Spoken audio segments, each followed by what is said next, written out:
So if your religion is more important to you than rule of law and democracy, which is the case for many of the Muslim Brotherhood people, then that is dangerous. All right. Yeah, it's part of... he's given the game away right at the end when he said Muslim Brotherhood. Yeah, absolutely. We know where he's coming from. UAE. Absolutely. I don't want him in our country, I'll be honest with you. Somebody said, oh, that's not politically correct. I don't care. I don't want him in our country. Why this obsession with the Muslim community? Well, I'll tell you, Roshan. It's because Trump has been condemned for being Israel first. Trump's been condemned for going to war with Iran in order to please Israel. Trump has come under fire. He's been condemned for that now, even by his own support base, who want America first, not Israel first. And so, in order to win back some of those right-wing supporters, he's just gone on a racist tirade. As we have seen with the two MPs who recently resigned after making transphobic comments. Participant. There are very left-wing, woke, LGBT, feminist types of ideologies active in this party, and obviously Muslims want to get involved too. They want to find a new political home, but there seems to be a lot of intolerance there.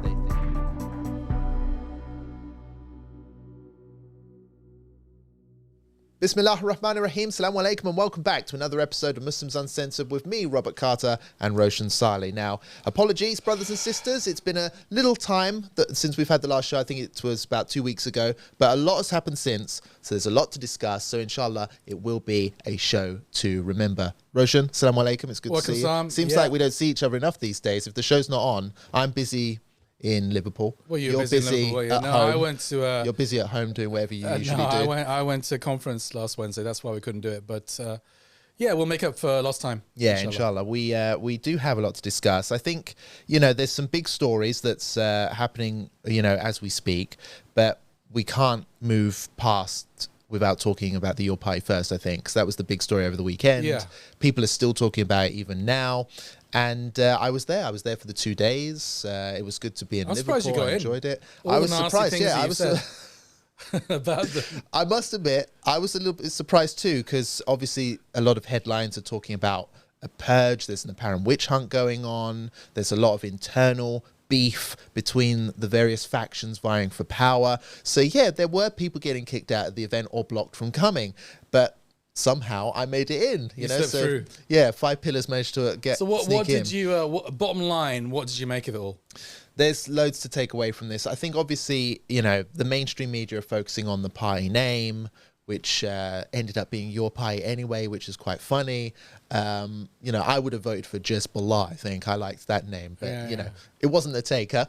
And yeah, just like loads of other stuff, like the fact that Zarah Sultana boycotted the first day. That's great.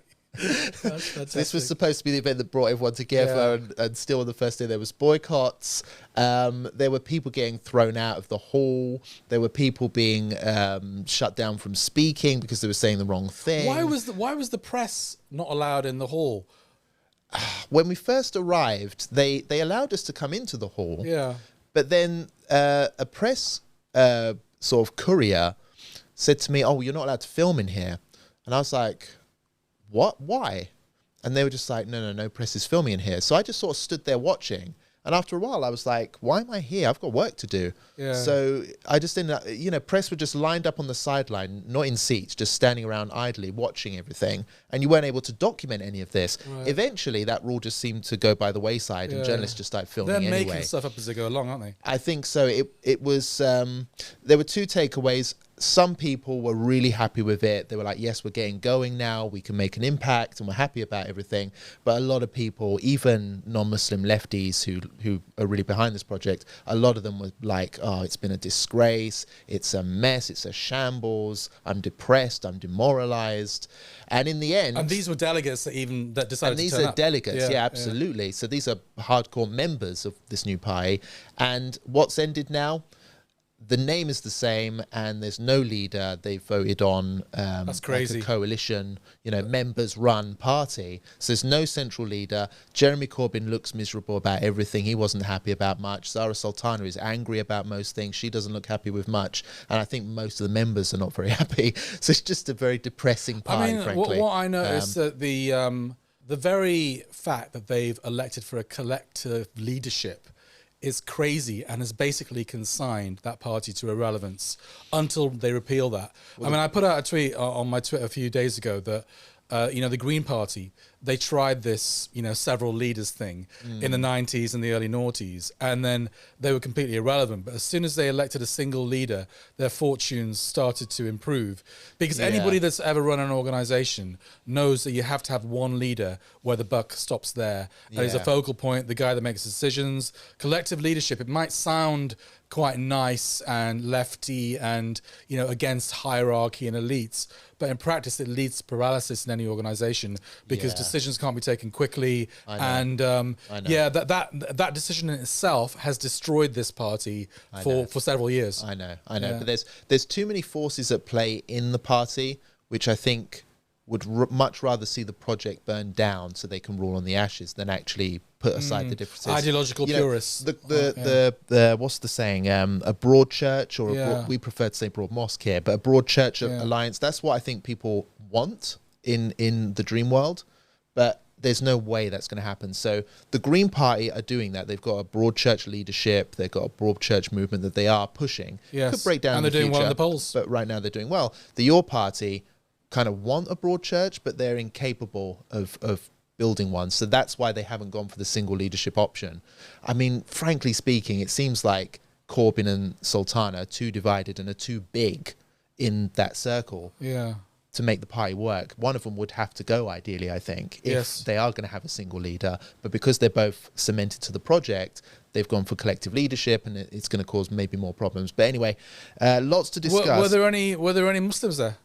There were. I mean, it was, I did look at the crowd. I spent a bit of time studying it, and obviously it was majority, white, left-wing types. 90%.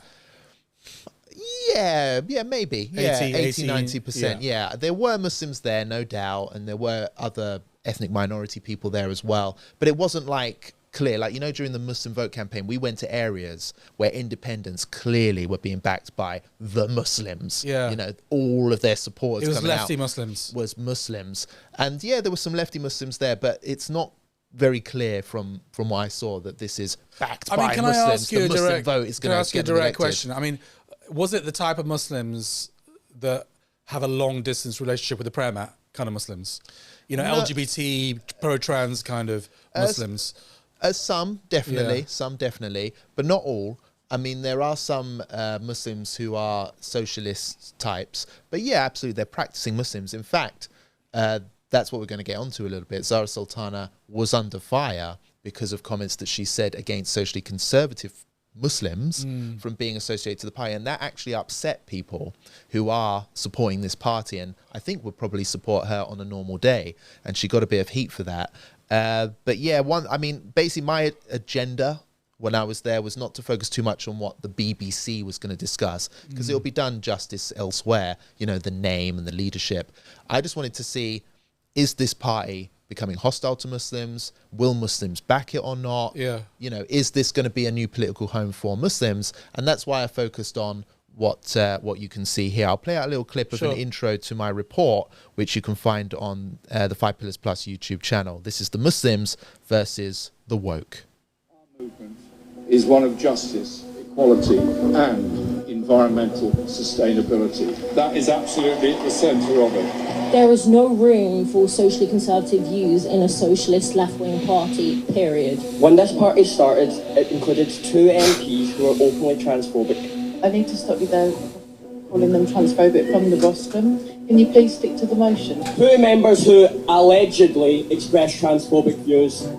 It's very clear that an elephant in the room, a major issue, an obstacle remains within the Your Party that isn't really being addressed, and that is, of course, the split between Muslims, the Muslim vote, and the woke, virtue signalling, rainbow, trans, LGBTQ alphabet movement. About socially conservative types, are they welcome in the party or not? You shouldn't be told that if you are socially conservative, for example, that you're not welcome in your party.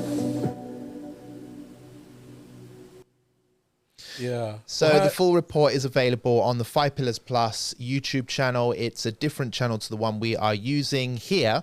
but I will provide a link in the description so you can go and view it, and leave your comments in the comment section below. I'd like to hear what you make of my reporting there. So basically, there are very left-wing, woke, LGBT, feminist types of ideologies active in this party, and obviously Muslims want to get involved too. They want to find a new political home, but there seems to be a lot of intolerance there. They don't want, some of them, religious Muslims in the party dictating the direction. So has that faction won in your party? I don't think it's won outright, but it is on top. Yeah. I mean, basically, 2 Muslims have already left the party because they just grown sick and tired of it. Adnan Hussein and Iqbal Muhammad. Adnan specifically was bemoaning how the party has essentially become hostile to Muslim men. That's what he was saying. He was alluding to basically like an Islamophobia scandal in the party, and so on. And so, yeah, obviously they are on top. And some of the speeches that we saw was by trans activists in the party who were basically saying how they wanted, they were attacking these people, even though they'd already left the party, saying they're transphobes, we can't allow it in the party. But funnily enough, just have a quick look at this, Roshan. This is a poll released by Stats for Lefties. These are the pro-trans motions that were pushed. There were 2: commit to fighting for trans liberation and explicitly mention trans liberation as a party. Now, obviously they won, as you'd expect, but notice there's a sizable chunk of people there who voted against these motions. So even on the left, there is concern over the trans movement and what it's going to do. Yeah. And I think broader across the UK. Oh, it's very unpopular. It's very unpopular. Yeah, so this agenda, which, you know, these activists are like, no, if your party's not pro-trans, it's going to fail. You know, we're not going to allow it to succeed. They're basically possibly destroying its chances of ever succeeding nationally. The SNP's focus on the trans issue really hurt them in Scotland. And I mean, I've got a question for you. I mean, did you feel uncomfortable amongst that lot? Because, I mean, I was watching the live stream. I watched quite a lot of it on both days. And you got people coming up and saying, my pronouns, he, she, I'm it, they, don't call me him, it's they, and that kind of stuff. And I was thinking, oh my God, Robert must feel like a massive fish out of the water here. So did you have like an 8 foot tall, bloke in a dress on one side of you, and on the other side, like an LGBT Muslim? Or was that the atmosphere? Was that the vibe? Yeah, you know, there were those types there. No one like confronted me or anything. But I feel like if I was to go again, they might do. Did you feel uncomfortable there? What I'm uncomfortable with is not so much being there, but the agenda that's at play and the Islamophobia that does exist. And it's these types that are pushing it. The kind of like ones that deep down, they hate religion, they hate Islam, because obviously Islam is against sin. And they are engaging in what Scripture says is a sin. Yeah. And so obviously their agenda is we have to keep religion and Islam out. Yes. You know, that's their agenda. And that makes me deeply uncomfortable. There's no way that Adnan and Iqbal should have been made to leave this project. And I think even Corbyn is being made to feel like this project's a disaster. And this is his child, right? His little baby project, which he's been planning for years probably. And now he can't even be leader of it because of all of these intolerant factions that are at work. So, you know, this is a destructive movement. And I think that they're basically bringing the whole thing down. That's what made me uncomfortable. I got the impression that Zarah Sultana was massively popular amongst the delegates there. She got massive cheers when she did her speech. I must admit her speech was, she's definitely a better speech maker than Corbyn. Yeah. You know, even I listened to her speech. I mean, I don't agree with a lot of things she said, apart from her attitude to Zionism, which is great. But even I thought that was quite an inspiring speech. She's quite a good public speaker, isn't she? Yeah. But I thought that she was more popular than Corbyn in that room. Now, amongst the wider membership, I suspect that Corbyn would get more votes than her. But in that room, she was definitely more popular. Yeah, you're possibly right there. It's a bit hard to tell. Corbyn as well got a lot of love. But like you say, Zara is, she's kind of trying to ingrain herself with the membership more so, I think. And because obviously she's advocated for things like collective leadership, and also I think she's undermined Corbyn rightly on issues like his stance on Zionism. Yeah. He refused to clarify or say he's an anti-Zionist, which is just bizarre. So you know, he's his own worst enemy in some ways. And I think She's Zara's her own capitalized. woman, isn't she? In that I don't think you can control Zara. If she was a No, minister no, in definitely Corbyn's not, yeah. cabinet, she'd Yeah. go off message all the time. I think so. Yeah, but I that think so. said, it took her a long time to lead the Labour Party. Yeah, it took her like 18 months of genocide for her to lead the Labour Party. I know. Yeah. So I know she was speaking out about the genocide and stuff like that, but she was still in the Labour Party until a few months ago. Yeah. That's So, the thing. That's the thing. And I think, like, you know, the issue is she's, she's making it clear that she wants to represent Muslims in this project as well. She talks about it a lot. And she says, you know, I'm a Muslim and, you know, I'm here for Muslims too. But it seems to me like she's clearly put one ideology first and foremost, and it's not the Islamic ideology. Do you know what I mean? And I just find it peculiar. You know, usually when I go up to a Muslim and I speak to them or whatever, it's clear that they want what's right for Muslims first and foremost. They're not at odds with Muslims all the time. They're not forcing them out of their movement and stuff like that. So there's just something not computing here. Her I ideology can't compute. Her Something's ideology not is socialism, not Yeah. Islam. I know. Obviously, I think I'm not trying to see into her heart and make judgments. I do believe that she believes in God and she believes in the Prophet. I think she's probably quite an ignorant person when it comes to Islam.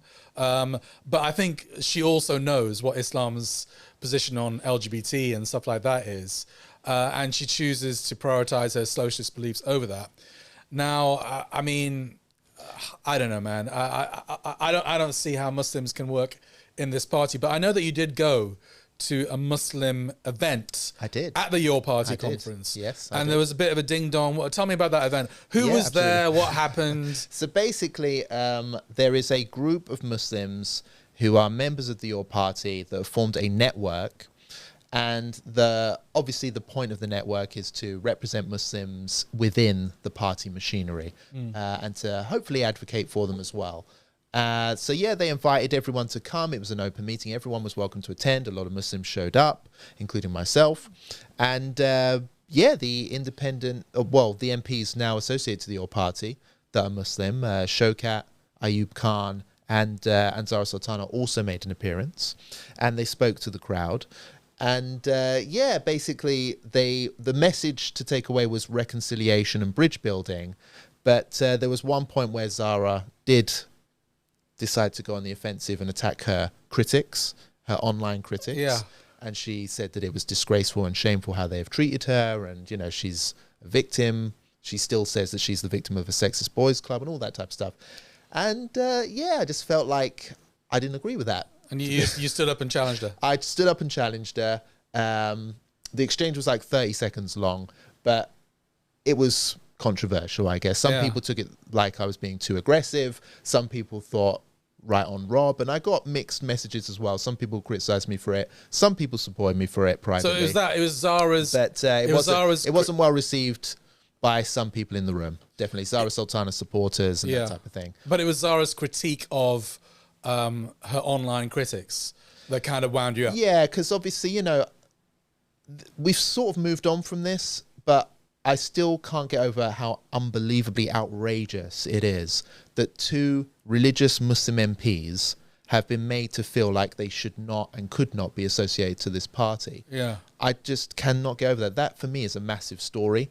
I focused on that story as part of my coverage. And that was all sparked by her comments about social conservative people not being welcome in the party. Absolutely. And obviously... And then the online trolls. And the fact is, these two Muslim MPs, Adnan and Iqbal, expressed views online about the trans movement, about the ideology, and about feminism and female safe spaces, which are totally legitimate. It's totally within their right to do that, and it's, you know, expected of Muslims. Yeah. That's a Muslim view, and for them to be hounded out of the party for expressing a view which is very mild, very normative, and quite frankly popular in this country, I think is such a scandal. Yeah. And I feel like that event and the fact that Zarah was speaking there to audience and was, you know, shouting down her critics and making out like they were all terrible and she's a victim, when in reality, I think the victims of this story, what should be the real story, are the two MPs that were forced basically out of the whole movement. And I feel very passionately about that, as was reflected in my... I mean, I can testify personally. I can testify personally that I've been mercilessly trolled by Zarah Sultana fans about... I mean, with really Islamophobic comments. I mean, she hasn't made those comments, but her supporters certainly have. And I think they've been triggered by her. Just basically saying that Muslims have no right to be in the party unless they leave their religion at the door. But I've got to address something here, because there was a video that I saw on, you know, basically a prominent pro-Israel X account who absolutely hates Five Pillars, by the way, and who trolls the Habibi account, who trolls us all the time, and you know, issues vicious invective against me personally, you, Dilly, Five Pillars, all the time. They somehow got hold of a video of you arguing with Zarah Sultana. Now, I've seen, unfortunately, some absolutely horrendous commentary online from Muslims. And we've received some absolutely horrendous comments from Muslims, basically insinuating that we have something to do with Habibi, that we leaked the footage to Habibi. This is, I mean, all I can say is fear Allah if you're saying that kind of stuff. But nevertheless, it's doing the rounds. Would you like to address that point, Robert? Yeah. What happened? So basically, so we had this hoo-ha at the event. We decided not to release the footage. I think it was best kept within the event. You know, we wasn't doing it for clicks and views. So, you know, we didn't release the footage, and we just left it as that. I think everyone was of the mind to just move on. You know, enough said. The matter's been dealt with, and as you can see here, Zarah Sultana had actually softened her stance on the socially conservative issue thing as well on the same day. So we were all prepared to move on. However, there was some guy sitting next to me. It turns out he was there to film. I had no idea who he was. Didn't go there with him. Didn't leave with him. Was unlucky to sit next to him. And it was because simply I showed up late and there were very few seats. And I wanted to be at the front to see all the action. Happened to sit next to him. Some random white guy. Didn't stand out at all. Hardly spoke to him. He saw I was wearing a scarf, a blue footy scarf. Spurs is my team. I'm from North London, of course. So Spurs is my team, like them or not. And he commented on that. The exchange lasted like a minute or less. He ended up filming the hoo-ha, leaked it online. So now people are like, well, hang on a minute. So he probably gave it to Habibi. Yeah, or maybe he is Habibi. Right. That's what people are wondering. So I'm actually trying to find some kind of image if I can. Maybe we can look into that. That could be quite a story, because obviously no one knows who he is. So anyway, unbeknownst to me, he was filming. I had no idea he was filming. Filmed the exchange, released some of it online, and then of course it got picked up by The Telegraph, another platform that hates Five Pillars and has written about us negatively in the past, you and me, so on and so forth. And now for some reason there are people out there, Zarah Sultana supporters in particular, that are trying to say, oh, maybe there's a conspiracy here. Maybe Rob is associated to Habibi or something like that. They obviously, these are people, sorry to interrupt you, but I want to make this point. I think these are people who obviously don't like Five Pillars because they've seen seen our attitude towards your party. I think so. So now they're trying to weaponize people against us. And obviously, you know, there are people who support Sultana who are unhappy by how that event turned out. Yeah. You know, it's one of those things. But yeah, they're like, oh, maybe there's a thing here. Maybe there's a conspiracy. Who's Rob really? And what's he been doing? And what's Five Pillars up to? Are they linked to these guys somehow? And yeah, I think anyone who knows me personally, anyone who knows Five Pillars and actually follows our content, and a lot of these people don't, by the way. The people I've seen on Facebook, for example, sharing this, they don't even know who we are necessarily. Yeah, non-Muslims mostly. Yeah. Left-wing white people who don't consume our content. They're like, oh, maybe there is something there. No, anyone who knows us would laugh these accusations out of town. It's so stupid and silly. Yeah. Just do a Google search of me if you don't know. If you want to look into Robert Carr and what he does, just do a Google search. All the pro-Israel lobby groups and accounts that target people, they've been targeting me and you and Five Pillars for years. Well, you know, Robert, I mean, so you know, it's a pretty non-issue. I'm happy to clarify it. I'm not worried. You know, haters will be haters. Yeah. And if they want to spread haram slanders, then that's between them and Allah. But lot of people, at the end of the day, our people know who we are. Yeah, a lot of people, because this spread around up north, a lot of people did message me, like friends and stuff up there, they messaged me, not because they were like, oh, what's Rob? Is this true, Rob? You know, like, what are you up to? They messaged me and just said, hey, Rob, we know this is ridiculous, but this is going around. You may want to address it. Yeah. Keep up the good work. God bless. We love you lots. And I was like, you know, thanks, Habibi. I'll sort it out. Don't worry about it. It's a load of but rubbish. we have to get, if we can possibly get an image of this guy who shot the footage. Yeah, because obviously there must have been people in that room with cameras, and they were filming me. Yeah, so let's try and find out who that guy is. Even because I think there was a couple of Zarah Sultana supporters who were, you know, having a go at me for having a go or whatever. I think they were filming me, so maybe you guys actually have footage of the real dodgy guy. So, you know, if you could just put your hatred of me to one side for a sec, just release that image out there. Let's see if we can find out who this guy is and what he's really up to. Because, like I say, I have no idea who the guy was, and he just randomly was saying. And of course, you wouldn't be saying that if you were in cahoots with him, and you know, you wouldn't be trying to out him, would you? Well, your collaborator. If I was in cahoots, I would have asked him to film me from a better angle than my backside. Yeah, you know, the only good thing that I'll say about this whole affair, me and the footage going out there, is that at least all those right-wing Islamophobic readers and people viewing the footage have a nice good shot of my backside staring right let's back not at talk about your backside, Robert. Yeah, it's a good backside, and I'm glad that I could wave it let's edit at that all out, of those please. people. But anyway, so yeah, your party. All right, but bottom line, Robert, let's total mess. Let's conclude, and I'm going to ask you a question, and you take it away.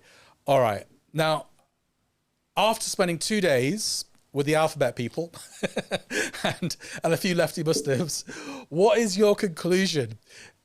Is your party a party that Muslims should be involved in, vote for, support in any way? Does it have a future? Is it going to be part of the British Muslim story going forward, or should we just stop talking about it? Don't be members. It's such a poisonous and depressing environment. I don't think you should sign up for it. I think it's on track to fail as it stands, and I think Muslims just don't want to humiliate themselves. Let me just say one thing very quickly. A lot of the far-right forces that are out to get Muslims in this country, do you know what they usually say when they troll us online and talk amongst themselves about the Muslim community? They talk about us as a part of the woke umbrella. They sell these, you know, wokeism and Islamism. The leftist Islamist alliance. Yeah, and they talk about wokeism. So when they condemn like the trans agenda, they condemn Muslims alongside it as if we're basically the same thing. And it's because I think that obviously Muslims and the left do work together a lot, and you see like purple-haired rainbow people at Palestine rallies, you know, Queers for Palestine, alongside like actual Muslims that are pro-Palestine as well. So what the far right does is it's lumped it all together. So all of the embarrassment, all of the annoying stuff, all of the things that is to hate about wokeism and the LGBT movement, all of that stuff, unfortunately, gets associated to the Muslim community as well. So by associating too closely with the left, a lot of ordinary people who are being radicalized by the far right are starting to think, well, I hate all of the woke, and that includes Muslims. But actually, Muslims are not that close to the woke anyway. So my advice is just be careful when associating with the left, because actually the left are in disarray. They don't know what they're doing, as is proven by the Your Party. They're a complete mess. And frankly, they're full of so many ideologies which even ordinary onlookers just can't connect with. And we have our own agenda. You know, we're introducing people to Islam. We're Muslims. We have our own agenda, if you like, which is to do dawah and to invite people to the truth, to a beautiful religion. And if we're too associated to the woke and to these rainbow types that scream at people in the street and wave rainbow flags and do pride parade stuff, it's undermining our message in a way. People are going to think, oh, it's those Queers for Palestine Islamists again, and as if we're the same thing. So yeah, just be careful about associating to the left, but maybe one day, if the Your Party gets its act together, we may vote for them in certain areas. So we've got to be pragmatic, and we've got to look at things on a case-by-case basis. But I think getting involved, you just don't want to. I mean, I don't particularly want to get involved. And I was one of those early Muslims who was very excited about the Your Party project. I was actually keen to maybe get involved. Now, absolutely not. Yeah, I mean, I'll just conclude by saying that I think that's the best advice we can give, you know, after having followed this party for months now. The ins and outs and all the shenanigans. I think our conclusion as 5 pillars is Muslims shouldn't really get involved in this project because it's actually bad for your iman, you know, and ultimately our first duty is to preserve our own iman and that of our children and our close circle. And I think if you get involved with these guys, it's going to detract from that, and you'll probably be going down a very dangerous, slippery slope, you know, to kufr, I would say, basically. So just don't get involved with them. However, I would also say that there is a looming threat of the far right. It's already there in plain sight. And we are probably going to need as wide an alliance as possible. So I don't think we should go out of our way to antagonize people, whether they're Muslims or lefty Muslims or non-Muslims, you know. And if the time is right and there is common ground, maybe we can vote for them in certain areas. But for the moment, just sit and watch. I think we'll be talking a lot less about them as we go along. I'm hoping that there won't be too many more Muslims Uncensored episodes like this. Yeah. But I think it was important to address it because obviously the British Muslims especially are kind of obsessed with this story to a certain extent. But let's move on, see how it plays out, and maybe we can maintain an arm's distance relationship with them and vote for them in certain constituencies. Yeah, that's it. Absolutely. I mean, they're polling quite badly now, and I think there's a reason for that. A lot of people are getting put off by their leadership style, the way they behave. And the Muslims who left, they wanted a broad church thing. They wanted to get on, and they knew very well what they were dealing with the Your Pie and the left. They knew who they're going to be associating with and fighting alongside for election success. But who was it that pushed them out? You know, they were forced out. It wasn't the other side that was forced out by Muslims. Do you know what I mean? So we're willing to make compromises. The other side isn't. They just want to dominate, control, and conquer everything. But anyway, let's move on. Another big story internationally. Imran Khan, the former Prime Minister of Pakistan, there is huge concern over his well-being as his family have been pushing for access. They've been denied access for weeks, and rumors began to swirl online that maybe the reason that the authorities in Pakistan are refusing to allow family and legal representatives to visit the detained former Prime Minister is because he's very sick, he may be hurt, or possibly he may have died whilst in jail. So rumors swirled online. The authorities have denied it. I think there has been a representative of the government who has spoken out and said he's fine, nothing going on. I think his sister saw him yesterday, right? His sister saw him yesterday. So obviously, you know, he is still alive. But again, it's brought back into the public realm just how alarming and outrageous his detention has been. There's a lot of talk about how, you know, a lot of the charges against him are politically motivated or are outright not true. And I think there is persecution going on in Pakistan of him and his movement.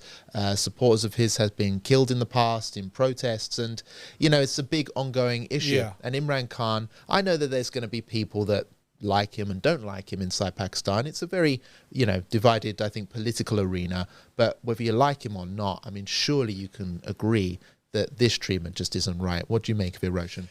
I mean, a long time ago, I interviewed Imran Khan, over 10 years ago.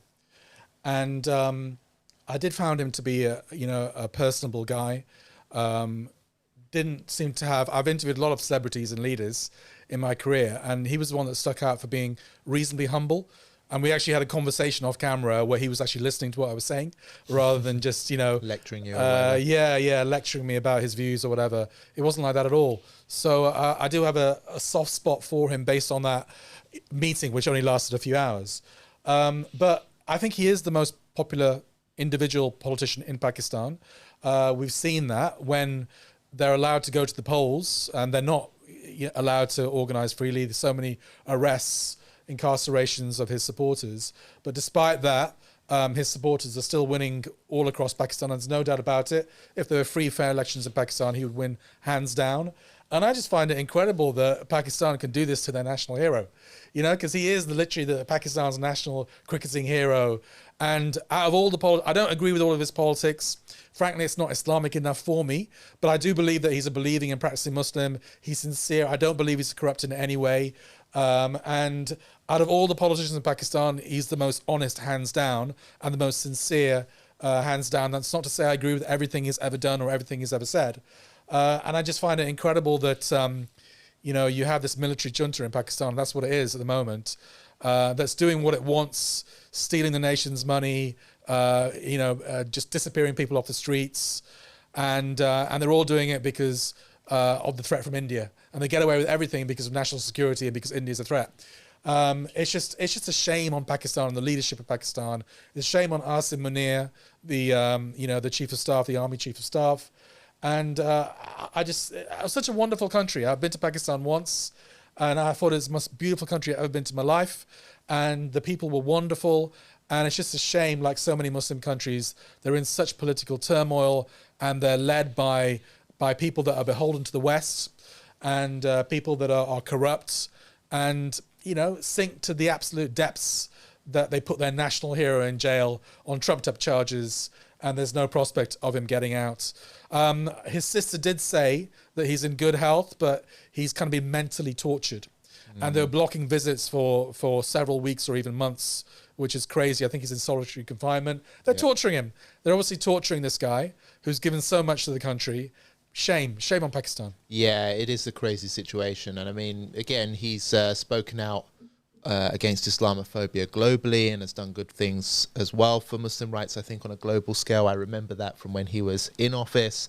So, again, like you say, maybe there's a lot of things we can disagree with him on, or people may not like about him, but he certainly did at least some good. He's not an evil guy by any means. No. So the fact that he's rotting in a jail cell and his family not being allowed to see him, and he's being tortured, like you say, that's insane. I have no issue whatsoever with Nawaz Sharif or the Sharif clan or the Bhutto clan rotting in jail, because I think they deserve it. I think they are completely corrupt. But this guy, nah. Yeah, come on. Let's see. Hopefully, there is a big effort to get him released. There's a lot of protests happening here in the UK as well as elsewhere. And yeah, we'll just have to wait and see how this story develops. I think we're all kind of hoping that he'll eventually get released, or maybe put under house arrest, slightly better condition at least. But, I think the reality in Pakistan, are dragging on now, aren't they? The reality in Pakistan with the civilian leadership, there's two things I want to say. The reality of Pakistan is that country is not run by civilians. It's run by the army and the ISI, the Internal Security Service. Those are the two main power brokers in Pakistan, and they do what they want, basically. The civilian leadership, has a limited amount of power, but they're not really who's running the country. And the civilian leadership tends to be either in power or in jail.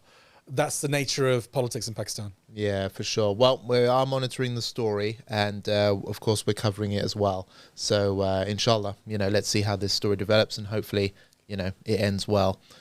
But we also have this guy to react to. So a pro-Israel vlogger, Nas Daily, has blamed immigrants to the UK, Muslim immigrants especially from the Middle East and North Africa, for basically ruining everything, for ruining the Middle East, for ruining the UK as well. Let's just react to this, because this is a clip that's gone viral and it created quite a stir online. British people, UK people, you are getting some of the most dangerous immigrants in the world. Not all immigrants, but you're getting some of the most dangerous people. Dangerous how?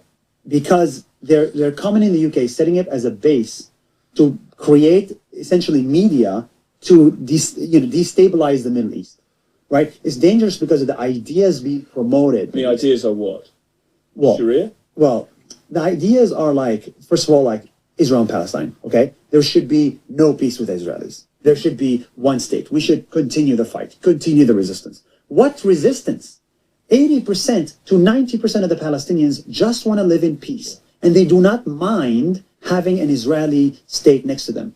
The Palestinians, us, were suffering while somebody's sitting in London or Qatar and telling us that you must continue the resistance. And we've let that happen. UK's You let it happen under the guise of freedom of speech, which is great. Freedom of speech is great. Here's the way I think. I think democracy works. It's amazing. We love democracy. Israel has democracy too. It works unless there is a force that is more powerful than democracy. What is more powerful than democracy and rule of law? Religion. So if your religion is more important to you than rule of law and democracy, which is the case for many of the Muslim Brotherhood people, then that is dangerous. All right. Yeah, it's part of... he's given the game away right at the end when he said Muslim Brotherhood. Yeah, absolutely. We know where he's coming from. UAE. Absolutely. So basically, you know, he's one of several prominent, if you want to use that word, he's basically backed with a lot of support online by like the UAE. Yes. He's UAE based, and he pushes a lot of pro-Israel messages, pro-Zionist His projects have been messaging. UAE funded as well. Yeah, he's a total propagandist, and he's there to basically not just whitewash the crimes and basically make out like all Palestinians would love Israel and, you know, they just want peace and all sorts. But it's clear there, as you said, right at the end, that he's got this agenda. He's targeting the Muslim Brotherhood, and that's part of a growing trend in here and the US to push for its prescription. I think that's what the end goal is here, and anything that might be associated to it. And that obviously has to be backed by the UAE and Israel, because who in the Middle East is against these forces? Ultimately, it's the UAE and Israel. They're attacking them and undermining them and going for them wherever they can find them. And now it's come here to the UK. This is the latest of a couple of things that have gone viral this year, where influencers and people based in the UAE have attacked not just the Muslim Brotherhood in the West and globally, but just Muslim immigration. Muslims in Britain are basically, we're being portrayed as a bunch of extremists, and you know, you've got all of our filth from the Middle East, and it's, you know, in Britain now, and you gotta stop it. And he just uses blanket terms like they come here and set up media to push Muslim Brotherhood messages, without specifying who he's talking about. So that's just, it's would you say it's incitement? It's a little bit. Of course it is. I mean, It's look, like- this guy, Nas Daily, obviously very famous for making travel videos. And his real name is Nasser Yassin. Yeah. So he calls himself an Israeli Arab or Israeli Palestinian. That means a Palestinian born in the areas where Israel occupied in 1948. And before he got really involved with the UAE, he used to have this happy clappy message of Palestinians and Israelis can all live together. And I've noticed after he moved to the UAE, I mean, I didn't agree with that message even when back then, but after he moved to the UAE, it started to change to an Israeli first identity. And obviously during the genocide of the last 2 years, he's never once called it a genocide. And he's always stressed, and even when he does mild criticism of Israeli tactics, he couches it in terms of Israel's a democracy, there's freedom of Israel, freedom of worship in Israel, etc., etc. So he's basically whitewashed Israeli genocidal massacres over the last couple of years. Yeah. That's his core message, and obviously attacking so-called extremists, Islamists, etc., and the Muslim Brotherhood. So it's obvious that the UAE have taken over his messaging, and but I think he was always susceptible to that messaging anyway. It's probably what he believes as a sellout himself. But I mean, the fact that he comes on LBC and gets this big platform to basically spout his rubbish. All right, fine, freedom of speech, but we got freedom of speech to call him out as well. Yeah. And that's what we're doing today. Yeah. You're a disgrace. And you know, anyone that's drawn into his videos know who this guy is. He's a deformist, he's a sellout, and he's someone who is basically funded by the UAE to spread anti-Muslim propaganda. Yeah, absolutely. And yeah, I've never ever met anyone who has a kind word to say about him. He talks on behalf of Palestinians all the time. Like, this is what Palestinians really want. Never met a Palestinian that has a kind word to say about him. In fact, I wouldn't be allowed to say probably what they actually do say about him. So he's loathed, he's despised, he's a hoe, he's a little hoe. Whoever pays him, if Saudi Arabia gives him a contract, he'll push their propaganda. He'd push anyone's propaganda. He'd push China's propaganda if he wanted to. Definitely push America's propaganda. He's definitely pushing Israel's propaganda. He's just a little hoe. He's just a little hoe. And I think everyone in the Muslim world and the Arab world knows him for what he is.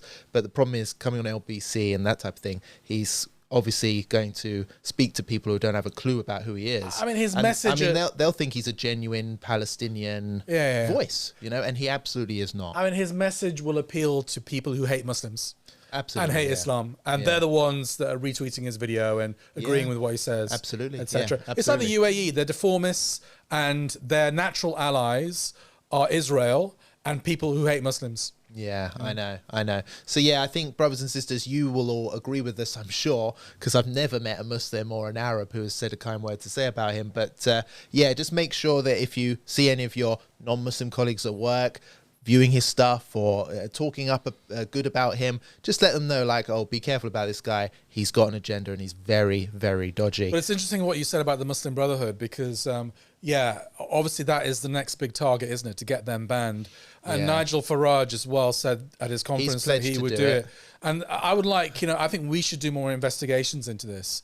But I'm convinced personally that there are some ties between the UAE and the Reform Party. And it just needs a bit of investigative journalism they go over there to figure that out. They go over there a lot, some of the senior members and stuff Isabel like that. Oakeshott lives there. She's a big supporter of the Reform Party. The girlfriend of Richard Tice, the deputy leader. So there are definitely connections between the UAE and the Reform Party. I'm not sure whether there's any funding going on, but it needs to be unearthed by an investigative journalist. Yeah, let's see how that goes. That would be interesting to look into, and because again, they're kind of pledging allegiance to Israel as well. I think there was some high-profile visits between, I think it was Farage and some Richard Tice. Oh, was it Richard Tice? Yeah, it was Richard Tice. They met some senior Israeli figures or something like that. So clearly, they're laying the ground. They're like, don't worry, Israel. We'll represent you in Parliament in number 10. Just help us. But you notice how all the Islamophobes, they love the UAE, don't they? Because they finally found a Muslim country that thinks like them, that hates practicing Muslims. Yeah, absolutely. Well, talking about this, Trump, of course, has also pushed for the prescription of the group, but he's also said something over the past 12 hours, which is like even for Trump, this is like next level. This is next level. So a total verbal onslaught and attack on not just Somalia and Somali people, but even American Somali citizens. So just take a look at this, Roshan, and see how you can react to this. And they contribute nothing. The welfare is like 88%. They contribute nothing. I don't want them in our country, I'll be honest with you. Somebody said, oh, that's not politically correct. I don't care. I don't want them in our country. Their country's no good for a reason. Their country stinks, and we don't want them in our country. I can say that about other countries, too. We don't want them the hell. We have to rebuild our country. Our country's at a tipping point. We could go bad. We're at a tipping point. I don't know if people mind me saying that, but I'm saying it. We could go one way or the other, and we're going to go the wrong way if we keep taking in garbage into our country. Ilhan Omar is garbage. She's garbage. Her friends are garbage. These aren't people that work. These aren't people that say, let's go, come on, let's make this place great. These are people that do nothing but complain. They complain. And from where they came from, they got nothing. They came from paradise, and they said, this isn't paradise. But when they come from hell, and they complain, and do nothing but bitch, we don't want them in our country. Let them go back to where they came from and fix it. So yeah, that's it. I mean, one of the most racist and offensive tirades I think Trump has ever engaged in, and obviously that's saying quite a bit because he's done it several times before. He may have even described Somalia as a shithole country before. I remember he said that once, I think during his original term. So yeah, an absolutely outrageous statement.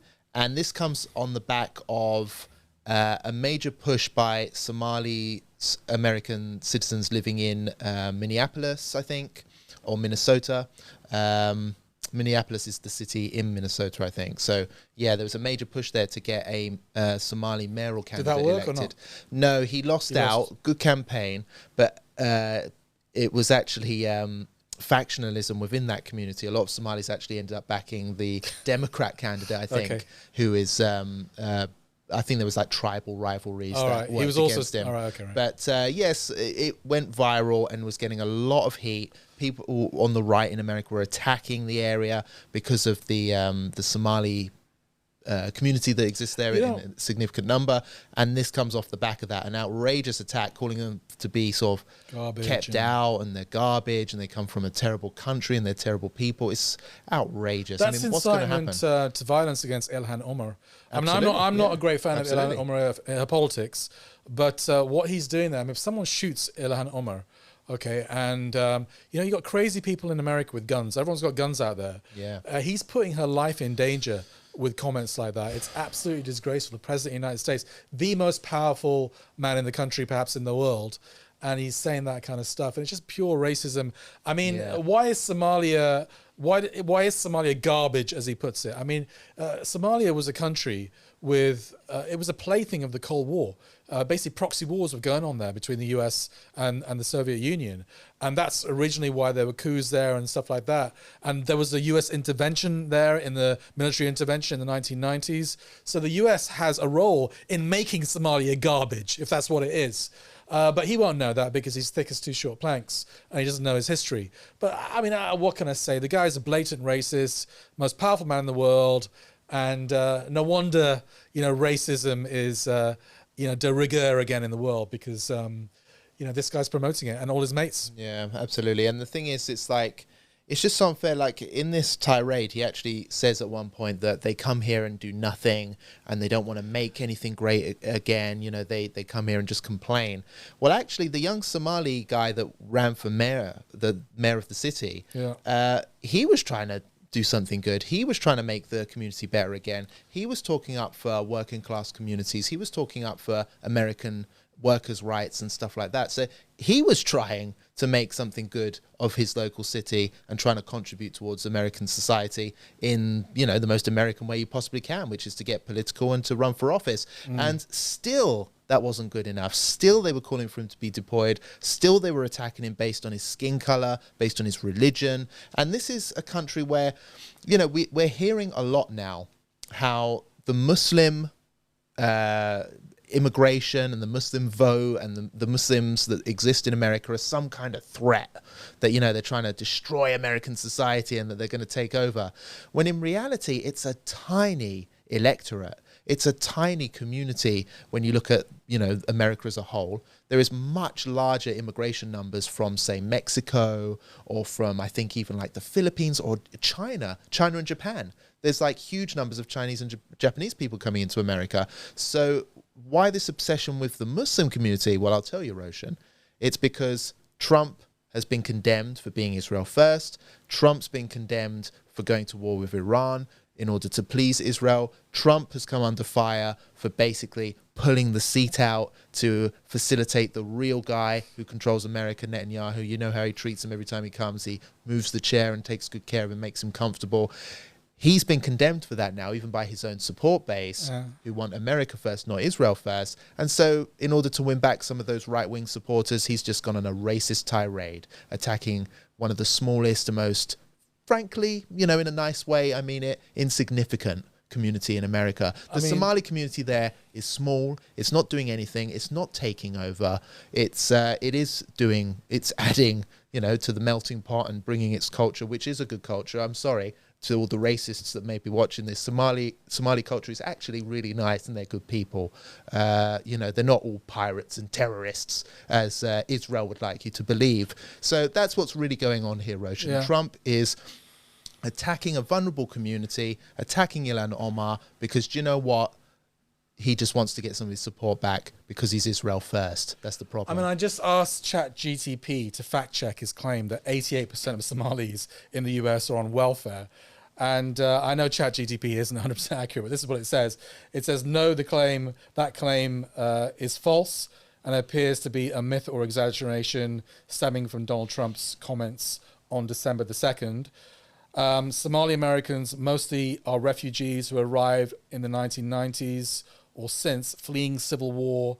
They face higher initial poverty and unemployment due to trauma, language barriers, and limited education upon arrival. But at least 47% of them were employed in 2010.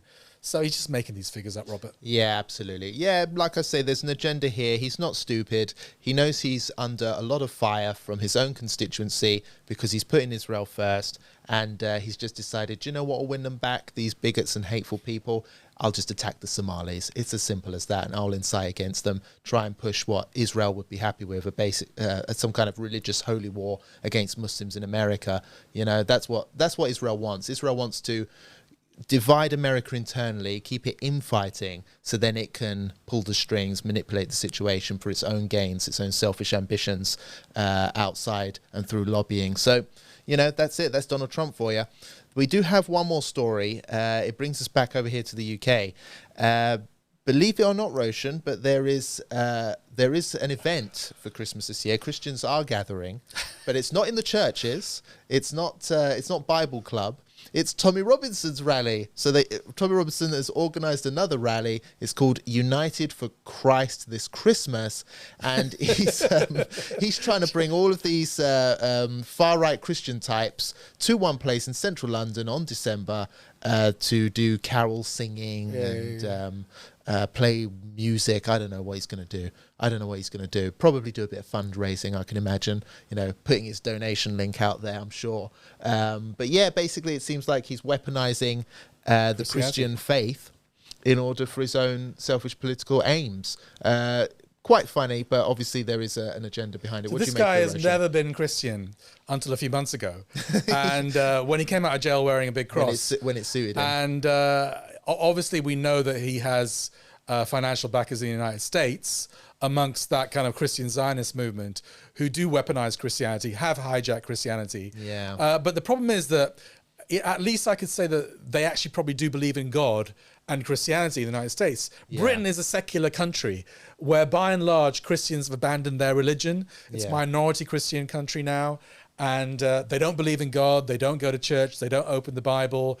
And I'm sure Tommy Robinson is one of those people. You ask him to, you know, tell you a Bible story, he wouldn't know. He wouldn't have a clue. So obviously this is just the weaponization of Christianity because they want to kind of reclaim a lost Christian identity that this country once had in opposition to Islam and Muslims. You know, they don't believe in God. They don't believe in the Bible. They don't go to church. And they're just fake Christians who want to distinguish this country as being a Christian country when it isn't, so that they can basically shit on Muslims. Sorry for my language, but that's what it's all about. Yeah. And they can say it's a Christian country, it's not a Muslim country. No, it's a secular country. And secular countries look down on all religions, to be honest, and they treat them all equally. Yeah, absolutely. And that's the thing. I think he's been inspired, like you say, from what he's seen in America. And Israel has this agenda as well. They are pushing Christians specifically in America and now likely here to become Zionists, to become Christian Zionists. And it's an attack on Christianity. You know, the fact is that we keep hearing lines now from Christian influencers. They keep saying things like, the Jews are God's chosen people. Now, I'm sorry, I'm not a Christian anymore, but I know for a fact that Christians do not believe the Jewish people are God's chosen people, not anymore. You know, it's the believers and the ones who accept Christ as their Lord and Savior are the chosen people. So this is such a non-Christian narrative to be pushing. It's like, it's apostasy. You know, it's literally like you're saying that another religious community are God's chosen people. Well, what does that make Christians then? The non-chosen people, the people destined for hellfire? Are you serious? And they're coming out with... Didn't the Jews at the time try to kill Jesus? I mean, basically the Pharisees and the... There's two views on that. A bit controversial. Well, they handed him over to the Romans, right? Yeah, so, I mean, basically So God's chosen people, according to Christianity, handed Jesus over to the Romans to be killed. Okay, so... Yeah, there's I mean, there's a lot of Christians who just say that outright, yeah, they did. And there are others who are a bit kinder and say, no, you know, it was ultimately the Romans that did it and stuff like that. So, you know, I'll leave it there to the experts. But yeah, it's totally ridiculous. Israel, and they're trying to say now that Israel is in the Bible and that you have to be Christian, you have to back Israel. That's what Christian Zionists believe. And this little Tommy Git, who is clearly, you know, just an agent backed by foreign powers to cause disruption here in the UK, a total traitor and an enemy of the state. is basically pushing the same ideas now. And he's just picked up Christianity. I just think it's another grift. How do you think this is gonna play out? I mean, let's fantasize about how this is gonna play out. You know what I've been watching. I kind of follow, for my sins, I do follow GB News quite a lot. I've noticed that they have this new Christian segment. I don't know whether you've watched any of it. They have like a clip every day that they pin, which is basically pushing Christianity. So they get these, right-wing vicars who probably hate Muslims to kind of give like a compassionate message for the day about love. I mean, GB News is like the biggest hate channel in the UK, promoting love and compassion, and it's so ridiculous and Peddling so boring hate all day and long. It hardly gets any tweets at all or retweets, because that's not what GB News want to see. They want to see hate against Muslims. They want to see racism. Yeah, man. But that's the thing. I mean, if Jesus was around now, GB News, Tommy Robinson's lot, they would not be like welcoming him in off the Ark or whatever boat he's used to get to the UK with. They'd be trying to drown him in the channel. They'd be like, send him back. They'd kill Jesus. They'd kill him. He wouldn't be a white guy. He's from like North Africa or the Middle Eastern region. So that's a problem in itself. Yeah, exactly. Illegal immigrant. He'd be one of these Middle Eastern refugee asylum seekers, and they'd want him dead. They'd want to kill the guy rather than embrace him in. This is, again, it's a very dumb, stupid, dumbed down version of Christianity, which has been hijacked essentially. I mean, where are the real Christians? Shouldn't they be condemning this? I think some are, but they're just so insignificant now. And that's the problem with the breakdown of religion. Now, even if genuine Christians want to call this out, I have seen a little bit. They're not going to get platformed. I have seen some pushback from bishops and Christian leaders about this, but as you say, they're so insignificant that no one listens to them. And unfortunately, it looks like Tommy Robinson's going to be the new spiritual leader of the Christian church in the UK. But I mean, so all these drunken hordes that have never been to church, don't believe in God, and never opened the Bible, they're going to stand there singing Kumbaya in Whitehall. No, they're not. They're going to be drunk. They're going to be urinating in the streets. That's what's going to happen. I mean, I want to be there just for the spectacle, just to see what they do. Weeing on a manger and stuff like that. I mean, the hymns, I remember, going to school where I was forced to go to Christian assemblies.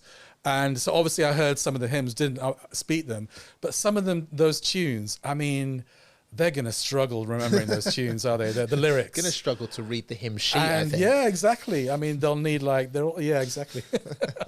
I mean, oh gosh. I mean, that's going to be laugh track. We've got to be there. We've got to be there. Yeah, We'll be there in disguise. Yeah, let's see. I mean, it is a bit of a joke. It's a shame, because although I've embraced Islam and I, critique Christianity all the time and have a little dig at Christians here and there, it is a shame to see, because I remember Christianity when I grew up, the C of E, Church of England, it's... It was harmless, wasn't it? It was a harmless, nice community, and there were good people in there, and they used to do good in their local area and stuff, and just to see how it's turned into this like far right propaganda machine, it's just it's a shame. It's a shame, but that's why I embraced Islam. But it's a salutary lesson for us as well as Muslims. We are 100% correct not to give an inch on Islam. And not to let anyone touch it or corrupt it, to call out the deformists, to call out people who do corrupt it, whether they're in public life, especially if they're in public life. Because if we don't, this is what's going to happen. It's going to be the slippery slope to deformism, to Muslims doing whatever they want, a complete free-for-all. Whereas, we have to keep our religion pristine, and I know that Allah has promised that will happen anyway. But, before we finish, I have to say that I've been watching a documentary on the Bible. I've always been interested in other religions, and whenever I study other religions, it actually makes me a stronger Muslim. But I was watching a documentary on the Bible and the stories of the Bible, and it's absolutely horrendous how the prophets in the Old Testament, like Prophet Musa, Dawood, Suleiman, Noah, are absolutely slandered in the Bible. And I won't even mention the kind of stuff that exists in the Bible about these prophets, the best of mankind, allegedly slipping into one sin or another. Obviously completely made up stories. Obviously in the Quran it says that these scriptures have been falsified, they've been changed, there are elements of truth in them, but they've been falsified over the years. And it's so plain to see. And I don't know how Jews and Christians can believe that the greatest people of mankind were susceptible to such sin. I mean, obviously it never happened, but obviously we have a purer view of these people, and we believe they're the best of mankind. We believe that they never committed major sins. Yeah, absolutely. And the minor sins that they may have committed, Allah forgave. I can't believe the respect that we have for Prophet Isa, Prophet Dawood, and all the prophets that are mentioned in the Bible that Christians and Jews simply don't have. Yeah, absolutely. And I must admit, they don't talk about it as well. Like, they won't mention this to their congregation. So a lot of Christians are quite ignorant about it. They won't know how the prophets are described in biblical They're slandered scripture. in the Bible, absolutely slandered. Yeah. I mean, in fact, it was when I began to learn about Islam that I began to learn more about Christianity as well, like these true facts. And being a young guy at the time, I was shocked. I was like, is that true? That can't be true. But I mean, Ahmadiyya used to mention it. He used to say to Christians, like, have you read what it says? Yeah. And you say you love these prophets more than me? Are you serious? But if they really believe these prophets were sinful, astaghfirullah, but if they really believe that, why did they follow them? Why would you follow someone that was sinful, Yeah.